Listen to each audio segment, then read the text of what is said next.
Hi, I'm Tom, and in this quick tip I will show you how to extract pages from a PDF document using PDF4QT free desktop tool. So as an example, I have this PDF document which is a book about FreeCAD, and it has got 104 pages. And let's say I want to extract just the contents, so page number 6 and page number 7. So these two pages I want to extract from this document. How would I do that? First, I will fire up PDF4QT tool, and this comes in a bundle of 4 applications, and I will use PDF4QT Page Master tool. So I fire up the tool, and here I want to load the document that I want to extract the pages from. So I will click this Add Document button and select the PDF.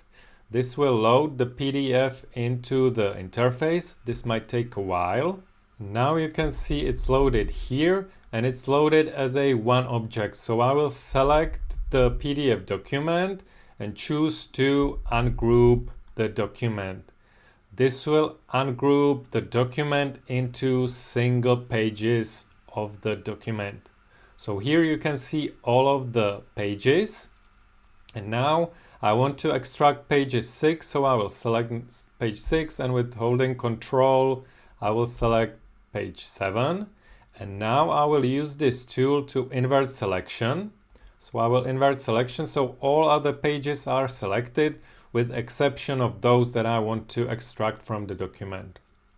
And now I will delete or remove the selection, this button. So now only these two pages are in my working document, and now I can save this as a new PDF file. So to save it as a new file, I will choose Make and United Document, and here I select the directory where I want to save it. Documents is fine, and I will name the file. So I will name it Extracted Pages and select OK, and now it's done. So if I now look at my documents folder, there's the Extracted Pages file, and if I open it, you can see that it has got only 2 pages, and it's the contents page. It's the contents pages. So this is how you extract pages from PDF on your desktop.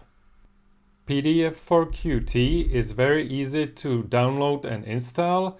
The link to the product page will be in the description box below, and here on the product page I will go to Download. This brings me to the latest released version, and I will scroll down here and I can download the MSI Windows installer and install the application. You can also use it on the Linux. I hope this was helpful, and I will see you in the next one.